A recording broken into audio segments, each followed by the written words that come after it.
Meu querido irmão, minha querida irmã, o coração do nosso Deus mostrado pelos profetas, particularmente o grande profeta Ezequiel, se volta talvez de uma atualidade como nunca tanto precisamos em nossos dias e nossas relações. Quando o profeta expressa o sentimento interno de Deus. Eu não quero a morte do pecador, mas eu quero que ele se converta e ele viva. Este é o coração do nosso Deus. Quer saber quem é Deus?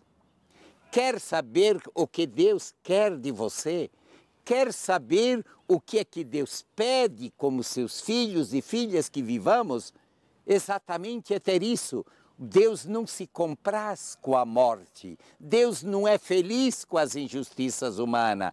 Deus não se sente contente em ver alguém perdendo o paraíso da felicidade, da dignidade de tudo. E às vezes encontramos muitos cristãos dizendo, isso aqui é castigo, é que Deus está te castigando, é pecado porque você se afastou. Não é isso, pelo contrário, Deus é um apaixonado pelo pecador. Para você saber isso, tente olhar, o Deus do Antigo Testamento é o Deus da misericórdia, que o Papa Francisco agora nos convida para nos prepararmos, é o Deus que quer nos gestar, que veio ao nosso encontro, veio nos salvar. Quando Jesus se encarnou e começou sua vida pública, este é o anúncio dele, assumindo todos os profetas, particularmente Isaías, Ezequiel, quando ele diz, eu vim para os pecadores, eu vim para a vida. Se nós pegarmos João, capítulo 3, versículo 18 e seguinte, você vai ver isso, meu querido irmão. O amor de Deus, Deus veio para os seus, não os veio para condenar, mas veio para nos salvar, dando a vida do seu próprio Filho por nós. Se nós buscarmos abrir a carta de São Pedro, a primeira carta de São Pedro, pode abri-la, capítulo 1, versículo 17 e seguinte, você vai ouvir isso, para que vocês não se esqueçam de que vocês foram resgatados por um precioso sangue, o sangue do Cordeiro vivo de Deus, que se sacrificou para salvar vocês e redimir do pecado. Toda a vida de Jesus, a morte de Jesus, é para nos restituir vida. É essa vida de Jesus e esse é o coração de Deus Pai que o profeta Ezequiel hoje nos apresenta.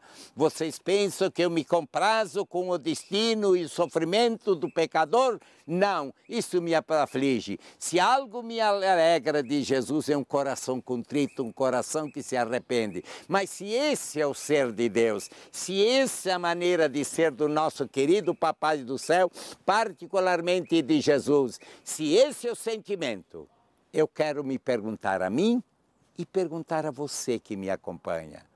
Eu também tenho esses sentimentos? Eu também sofro com aqueles que estão se distanciando do caminho certo? Ou eu, às vezes, me comprazo com o íntimo do outro e dizendo, bem feito, que se quebre mesmo, é isso mesmo. Às vezes desejo que ele se estraçalhe, que passe em nossa vida sentimentos de rancor, sentimentos de mágoa, até sentimentos de nos afastar de alguém, até é normal. Mas que eu persista no ódio, me chamando filho de Deus, invocando a Deus, eu não tenho a identidade de Deus, eu não tenho o carimbo de Deus. Uma pessoa de Deus é uma pessoa apaixonada, uma pessoa de Deus sofre a injustiça, chora a ingratidão, chora a traição, porque até Jesus chorou sobre Jerusalém. Jesus sentiu o abandono dos discípulos, Jesus suou sangue na experiência de ser traído por um dos seus discípulos. E se Jesus viveu isso, eu também vivo. Só que Jesus até o final só amou, só perdoou. Por isso que Jesus nos ensinou a oração do Pai Nosso como que a codificação bíblica, como a síntese do Espírito Bíblico. Quando o Pai Nosso termina, Pai, perdoai-lhe como nós também perdoamos. Portanto, o perdão, a reconciliação. Vocês pensam que eu me comprazo com a tristeza e com o pecado? Não.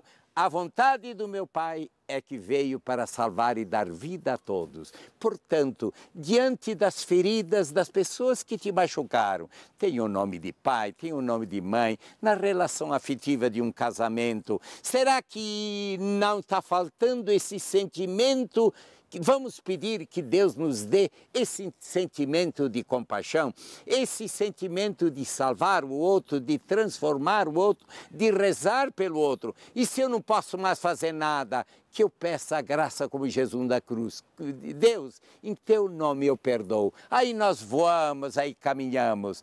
É impossível sermos de Deus e não termos também um pouco do coração desse Deus. Vede como ele se ama. A vida cristã. O Papa São João Paulo II dizia num dos últimos pronunciamentos dele na mudança do milênio: se os cristãos do terceiro milênio quiserem falar de Jesus, não poderão mais falar de Jesus, dizer Jesus, eu te amo, eu te quero bem. Não, deverão dar um espetáculo vivo de amor e de solidariedade. Se não existir isso, me desculpe, está faltando em nós. O ano da misericórdia é o ano que nos leva a cultivar em mim, cultivar em você, cultivar em nós, na Igreja de Jesus, o coração de Deus Pai. O cristianismo tem que refletir a misericórdia de Deus Pai. Nós temos que ter um pouco e pedir a graça de termos a compaixão.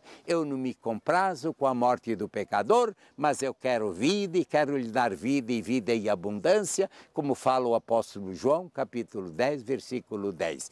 Querido irmão, querida irmã, se essa é a maneira de ser de Deus Pai, a verdadeira maneira de ser de um cristão é também alguém que busca, mesmo na lágrima, mesmo na dor, mesmo no sofrimento, diz de ter um pouco do amor de Deus Pai. Eu não quero, não me comprazo com a morte de ninguém, com a desgraça de ninguém, com a infelicidade de ninguém. Eu quero dar vida e vida abundância em todos. Aqueles que são de Deus têm os traços de Deus.